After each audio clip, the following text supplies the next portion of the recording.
What's good, everybody? Welcome back to the channel. I'm your host, Stefan, and tonight I'm going to be talking about and celebrating one of the greatest soulful R&B kings ever on his birthday. So sit back and enjoy yourself on this birthday tribute to Luther Vandross. Please don't forget to like, share, and comment on the video. Subscribe to my channel if you're new. Welcome back to the channel if you're a returning subscriber. Thank y'all for your daily love and support and time on my channel. I deeply appreciate it. So here we go. Happy heavenly birthday to one of the greatest and soulful kings of R&B. You didn't have to look far to justify the claim that Luther Vandross was the best voice of a generation. It's right there in songs like Never Too Much, Here and Now, and Superstar. His artistry often gets overlooked.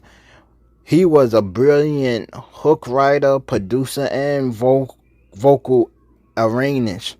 By studying the female singers of his youth, Aretha, Patty, etc., etc. Luther was a unique male voice that came from a softer space. His song defined the meaning of love for multiple generations all the way up to his death. Since the passing of Luther Vandross in 2005, one constantly reminded to define his life and music success, his unforgettable voice. Among the great singers of the past years, Luther Vandross, his voice and the distinct singing style led to not only monitoring success, but instant recognition when you hear him sing throughout your stereo, your car radio, on TV, or in a movie.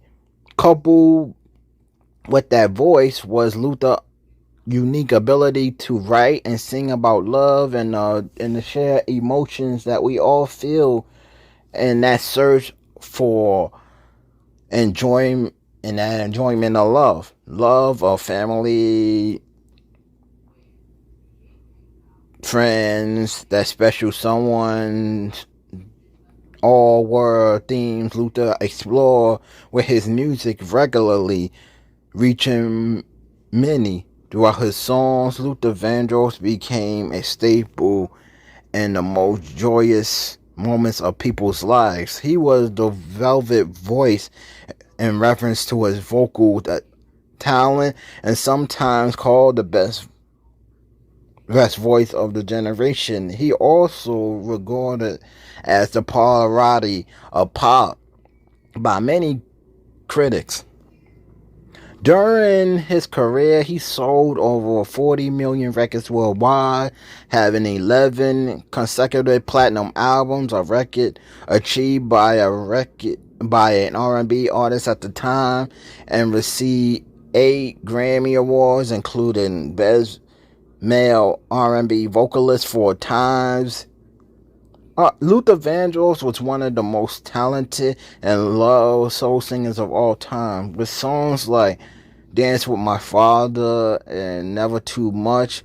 His powerful and soothing voice earned him the millions of fans around the world. Luther Vandross was a musical master whose style influenced an entire generation of today's vocalists. His distinct brand of satin smooth vocal magic moved into international audience and continued to touch people until this day. To this day, Luther Vandross was undeniable one of the most significant vocalists and performers of our time. At the time of his passing in 2005, 13 of his 14 studio albums have gone platinum or multi-platinum. Luther Vandross Vandross Jr. was born on April 20th, 1951 at Bellevue's Hospital at Kips Bay neighborhood of Manhattan, New York. He was the fourth child and second son of Mary Vandross and Luther Vandross Sr. His father was an upholsterer and singer, and his mother was a nurse. Luther Vandross was raised in Manhattan's Lower Side, East Side, and the Alfred E. Smith projects. At the age of 3, having his own phonograph, Luther Vandross taught himself how to play the piano by ear. His father died of diabetes when Luther was 8 years old. In 2003, he wrote the song Dance with My Father and dedicated it to him. The title was based on his childhood memories and his mother's recollection of the family singing and dancing in the house. His family moved to the Bronx when he was 9.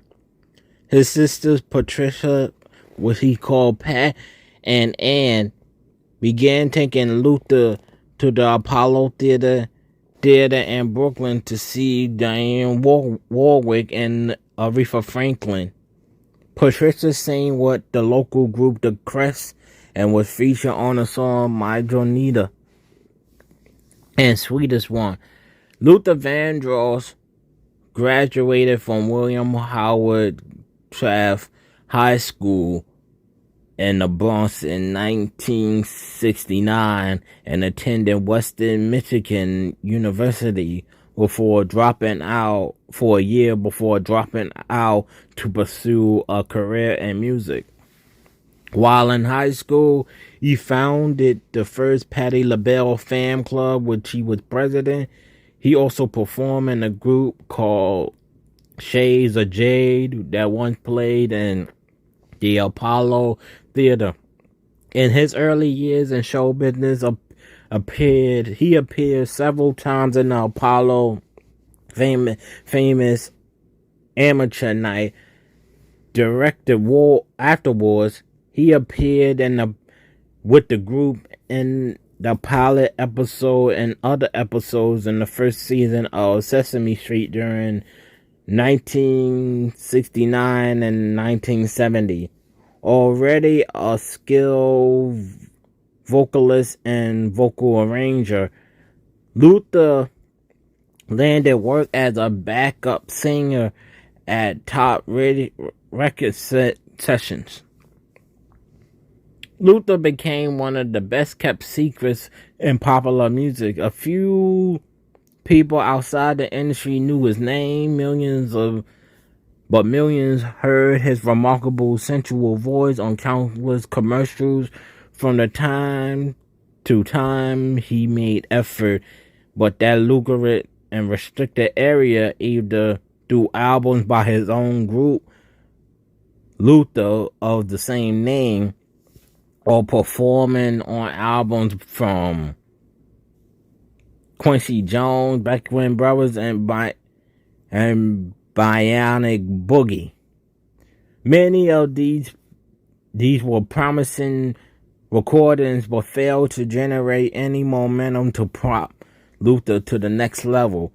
A milestone in his career came in 1974 when childhood friend guitarist Carlos Armand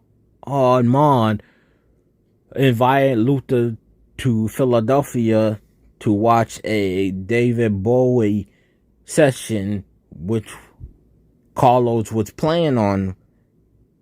David Bowie overheard Luther singing a soulful line he created while listening to the playback of Young Americans and asked him to go on the mic and record it. Luther Recreation became the famed chorus of his hit Young Americans. Liking what he heard, David Bowie brought Luther into the fold to do vocal arrangements and take charge of his touring vocalist. For a time, Luther the group was David Bowie's opening act.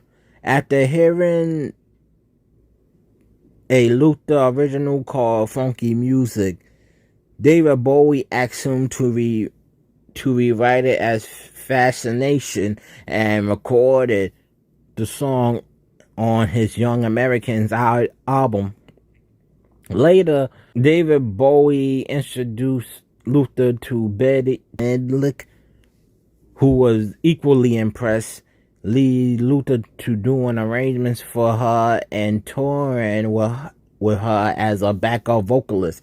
He sang back vocals for artists such as Roberta Flack, Chaka Khan, Ben E. King, Diana Voss, Carla Simon, Barbra Streisand, David Bowie, Cat Stevens, Sister Sledge, and Donna Summers, and for the bands including Cheek. He also wrote and sang commercial jingles from 1977 into the early 1980s for companies including Mountain Dew, Kentucky Fried Chicken, Burger King, Juicy Fruit, and NBC. He continued his successful career as a popular session singer during the late 70s. His aforementioned song Everybody Rejoice, sometimes called A Brand New Day, was used in a Kodak commercial and the Broadway musical The Wiz. He later became the lead singer of Change, which released its gold certified debut album The Glow of Love in 1980, which included the hit singles The Glow of Love and Searching. In 1981, after he left the group, he signed with Epic Records. During that hectic year, he jumpstarted his second attempt at a solo career with his debut album. On August 12, 1981, he released his debut album, Never Too Much, on Epic Records. He expressed his musical vision on this record. The title song, Never Too Much, topped the R&B charts. Second single, Don't You Know That, reached the R&B top 10, and his third single, Sugar and Spice, I Found Me a Girl, also charted on the R&B charts. He produced it and wrote 6 of his 7 songs, except for the exception of the cover hit Our House Is Not a Home, which is by Dionne Warwick. The album reached number 19 on the US Billboard 200 and also peaking at number 1 on the top R&B hip-hop albums, and it was certified double platinum. Never Too Much earned him 2 award nominations in 1982, including Best New Artist and Best R&B Male Performance. Artistically and commercially, these patterns set a pattern for his career. Appearing regularly, his albums show great consistency in style and content, and even getting to the point of a cover of a classic pop / R&B song on each disc. And while they sold consistently for the R&B audience, they rarely receive equal support from pop fans. He enjoyed working as a background singer. His abilities as a songwriter, producer, and vocal arrangements opened up to him the opportunity to work with some of the artists he grew up idolizing as well as his contemporaries. He first turned his attention to Cheryl Lynn, producing her R&B top 10 album Instant Love, was dropped in June of 1982. Writing the title song, which became the top 20 hit on the R&B charts, and singing a duet with her of the revival of the 1968 Marvin Gaye and Tammy Terrell hit If This World Were Mine, which reached the R&B top 5. Next, he turned to Aretha Franklin for her 1982 gold certified award-winning comeback album Jump to It. He also produced the follow-up album, the 1983 Get It Right, which composed the title song and hit number 1 on the R&B charts with Marcus Miller, and its follow-up, Every Girl Wants My God, a top 10 R&B hit. On September 21st, 1982, he released his sophomore album, Forever, For Always, For Love. It became his second album to chart in the top 20s on the Billboard 200, and it was his second album to top the R&B charts, where it spent 3 weeks. Forever, All For Always, For Love was another top R&B top chart hitter.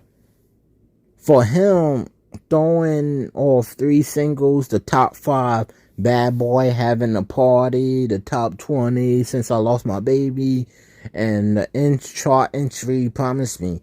The album was certified platinum, and it earned him his 3rd nomination for Best R&B Male Vocal Performance, but lost to Marvin Gaye for his song Sexual Healing.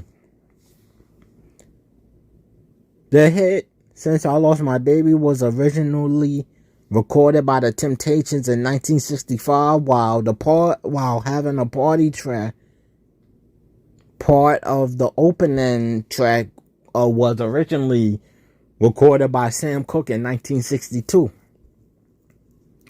The album opening track was heard during the opening credits of the 1990 classic film House Party. Then he turned to another idol of his youth, Dionne Warwick, producing her album, How Many Times Can We Say Goodbye? Him and her sang the title track as a duet, which became her first top 10 hit in 8 years, and also made the top 40. On November 25th, 1983, he released his 3rd album, Busybody, I Let You Slide, Superstar, Until You Come Back to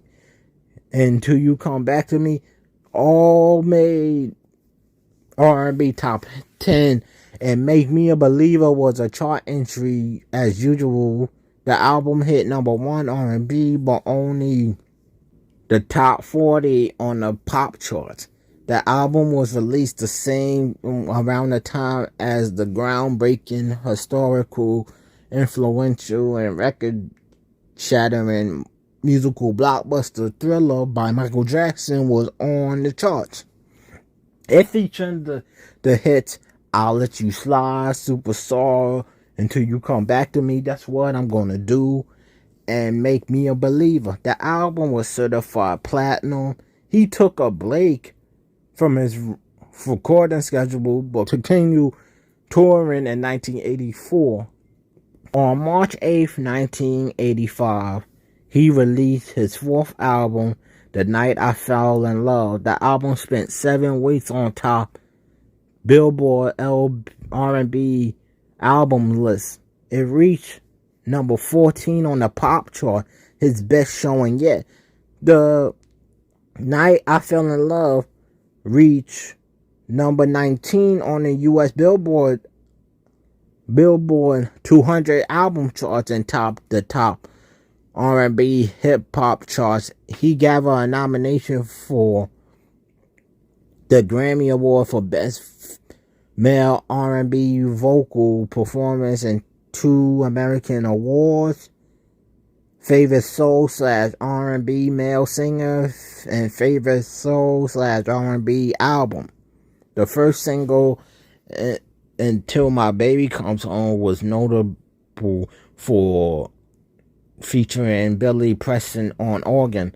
The album was later to be certified double platinum. He spent much of 1986 working on his own recording. The results of his effort was first heard in June when Give Me the Reason included on the soundtrack to Ruthless People and was released as a single that went top 5 on the R&B charts and reached the pop chart.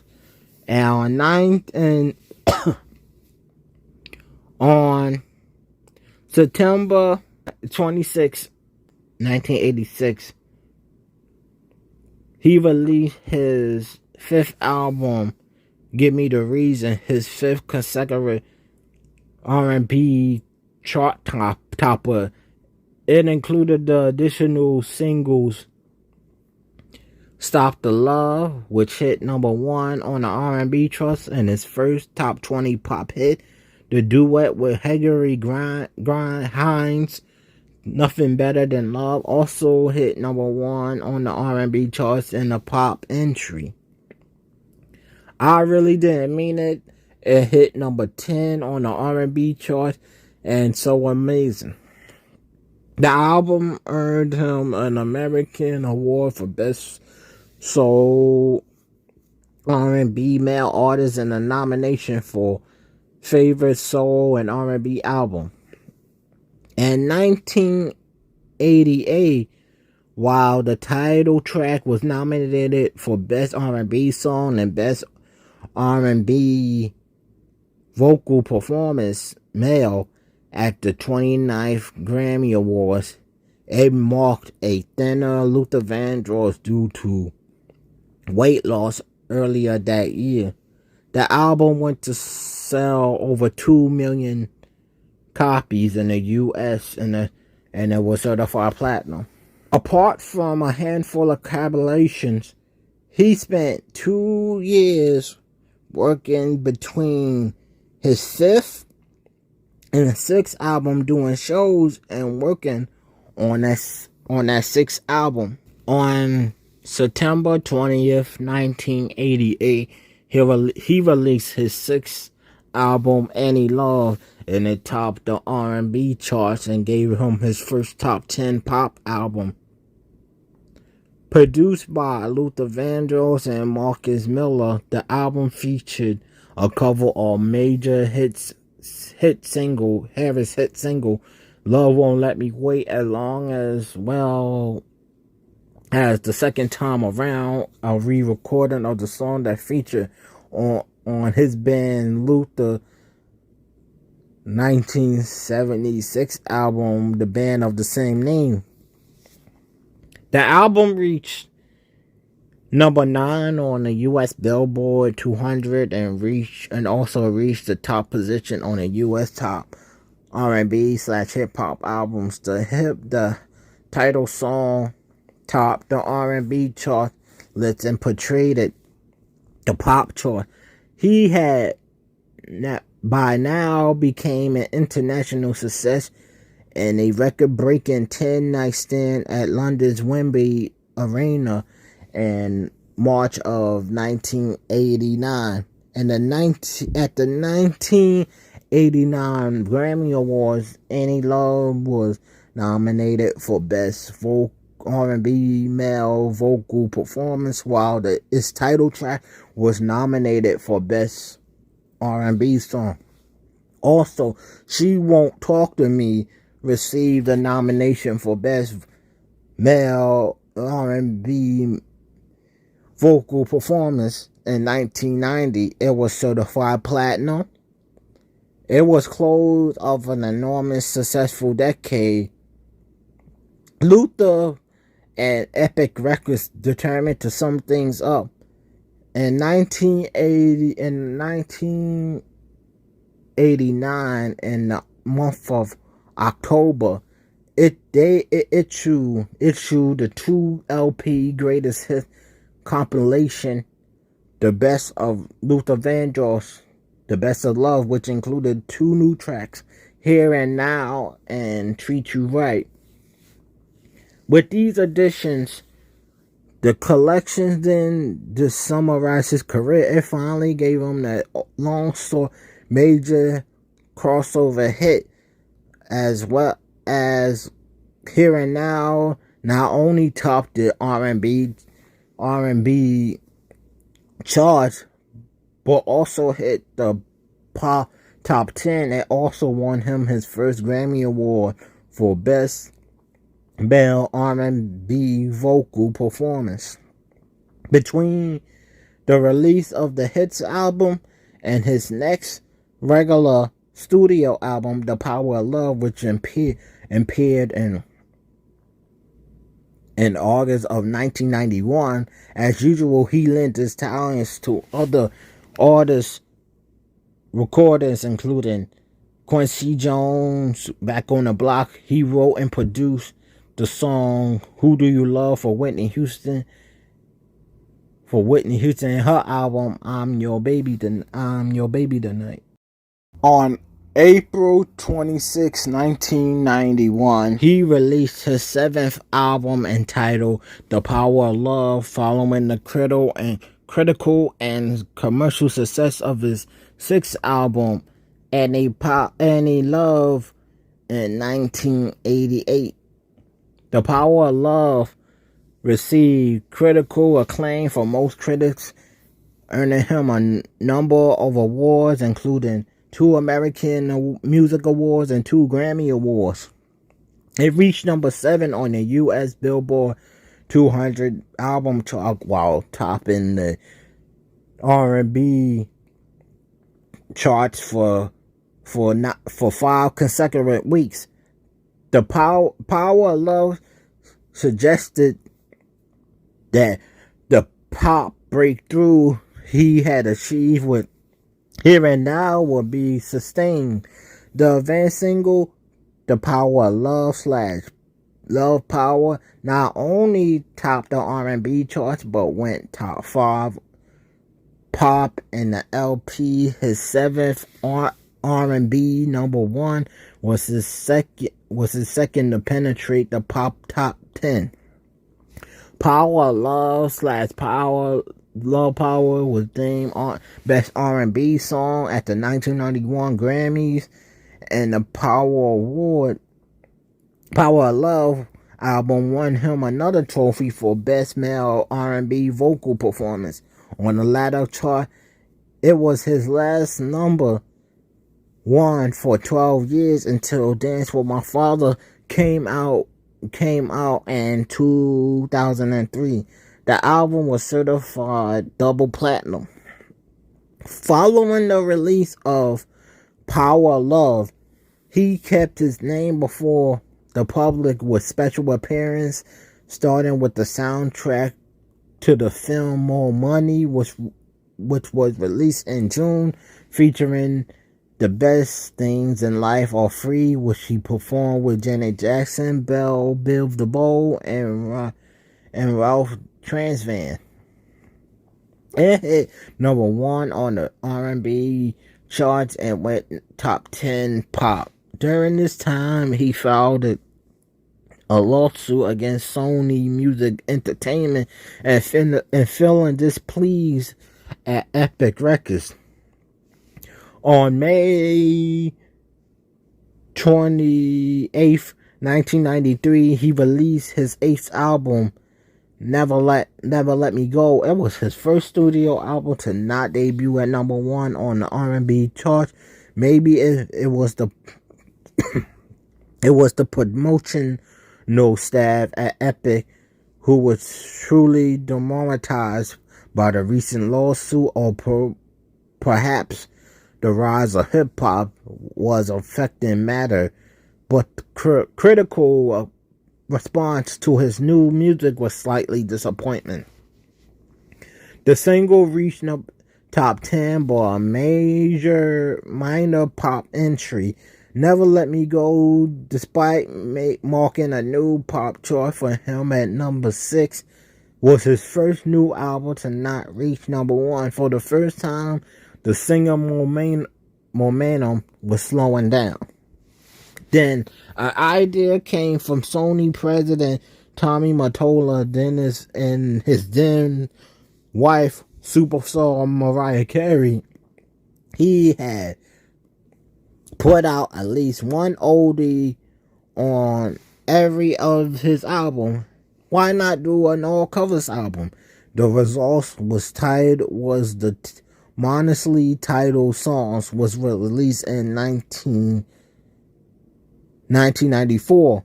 The album was prefaced by a cover of the 1981 Lionel Richie and Dionne Warwick hit Endless Love, which was Luther sing a duet with Mariah Carey. The single peaked number 2 on the pop charts, a new high for Luther Vandross. The album reached number 2 R&B and number 5 pop, another cross high for the singer. Songs earned Luther 4 nominations at the 1995 Grammy Awards for Best Male Pop Vocal Performance for Love the One You're With, Best Pop Collaboration with Vocals for Endless Love, Best Male R&B Vocal Performance for Always and Forever, and Best R&B Album. It was an immediately million seller and went double platinum. His commercial status store, Luther undertook his usual pursuits, singing background vocals on occasional album and touring. For his next album, he tried another favorite record company conception, the Holiday Collection. This Is Christmas. His first Christmas album was released on October 18th, 1995. The album received mixed to negative reviews from musical critics and peaked at number 28 on the U.S. Billboard 200 and number 4 at the Billboard top holiday albums and top R&B and hip-hop albums, a steady seller throughout the Christmas season. It was eventually certified platinum. He spent most of the year working on Your Secret Love, the album that would complete his epic record contract. On October 1st, 1996, he released his 10th studio album, Your Secret Love. The album title track won Best Male R&B Vocal Performance and was nominated for Best R&B Song at the 39th Grammys Award in 1997. The album served as his final album under the Epic label after being on the record label for 15 years. It was certified platinum. On September 15, 1997, Epic Records released One Night With You, The Best of Love, Volume 2, the third compilation album. One Night With You, Best of Love, Volume 2, which featured 4 new recordings, none written or produced by him, but instead contribute and by such and reliable hitmakers such as Dionne Warwick, R. Kelly, and the team of Jimmy Jam and Terry Lewis. Understandably, Epic Records didn't do much of a promotion job on this contractive obligation release, which nevertheless reached the R&B top 40 and the pop top 50. Even though it produced one hit, the Art Kelly pen and Grammy nominated When You Call on Me, Baby, That's When I Come Running. It was certified gold. While weighing on different offers from different record companies, he signed with Virgin Records. On August 11th, 1998, he released his 11th album, I Know, which was his first and only record for Virgin Records. It was a commercial disappointment, only going gold and generating just one top 40 R&B hit in Nights in Harlem. As a result, he left Virgin after only this one release. In 1999 and 2000, he kept his hand and with soundtrack and section work. He eventually ended his search for a new record company affiliation, becoming the first act to sign with record exclusive Clive Davis' new label, J Records. His self-titled 12th album was released on June 19, 2001 on J Records. Luther Vandross and Clive Davis served as co-producers, with individual tracks produced by others, and new sound writers were brought in to give him a new current sound. The makeover was largely successful. The album was released to positive reception from music critics, calling it his best effort in decades. His rendition of the 1962 Chuck Jackson song "Any Day Now" received a nomination for Best Traditional R&B Vocal Performance at the 2003 Grammys Award. Upon release, Luther Vandross debuted at number 6 on the Billboard 200, selling 136,000 copies. His best first week sales ever. The album produced 3 singles, including "Take You Out," which reached the top 30 on the Billboard Hot 100 and topped the R&B song charts for adults. The album contained hits "Take You Out," "Can Heaven Wait," and "I'd Rather."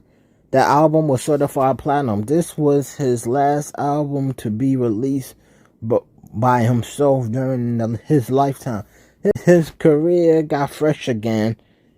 He toured in early 2002 and began to work on a second album from J Records.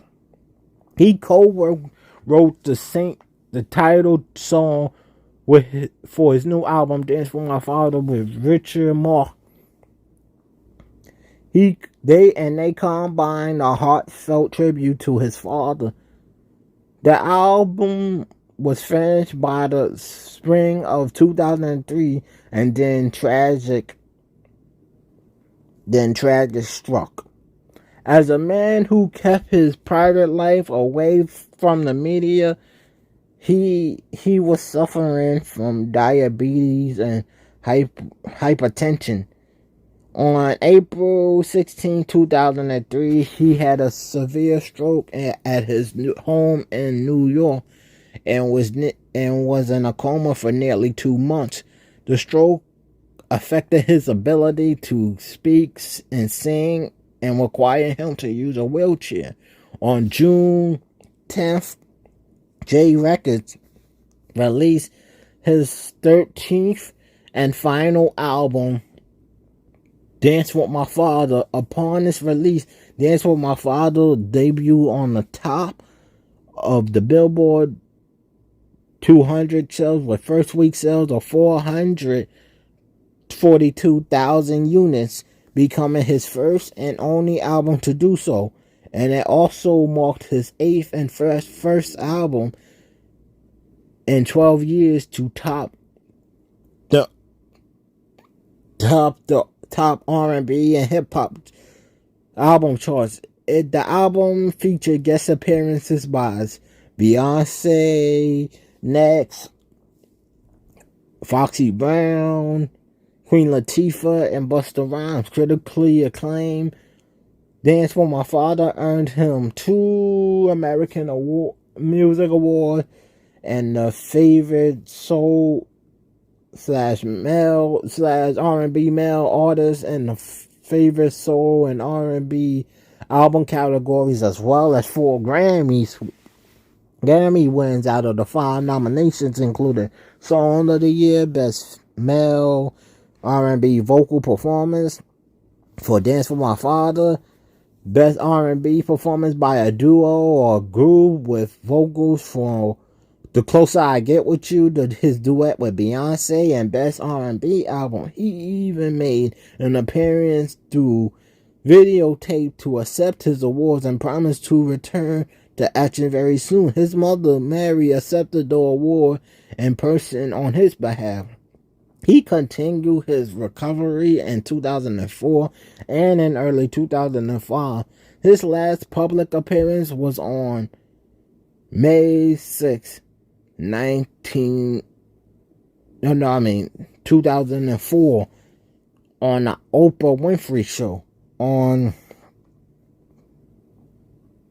July 1st, 2005, Luther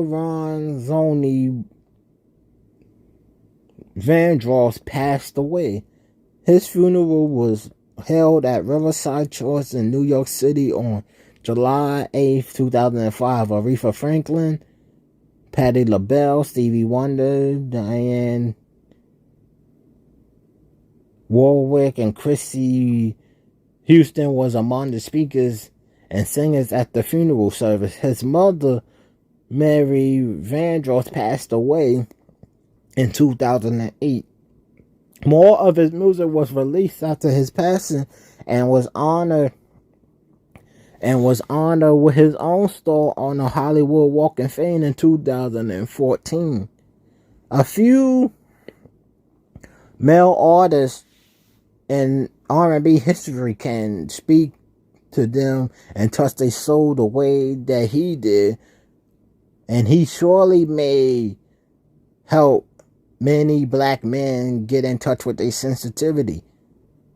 As rap dominated the charts in the early years of the 21st century, he maintained his passion for romance and melodic music and drew listeners along with him. His early death at the age of 54 robbed American popular music of his more consistent and compelling voices. It is only a partial comfort that he left behind a significant and an incredible body of work. Because for us, Luther Vandross is and always will be family. Just as he is our forever superstar. Before I end this birthday tribute to Luther, I just want to thank him for everything he did. Just staying original and never selling out. Happy heavenly birthday, and continue to rest peacefully in God's kingdom. We forever love and miss you so much. Thank you for enjoying this birthday tribute with me throughout the video. Please don't forget to like, share, and comment on the video. Subscribe to my channel. Also, don't forget to turn on your notification for new videos. And like I said, let's always celebrate our legends while they're still alive. Always give them their flowers, their love, their respect, and recognition. Please stay safe and blessed always. Have a good night. I'm out. Peace.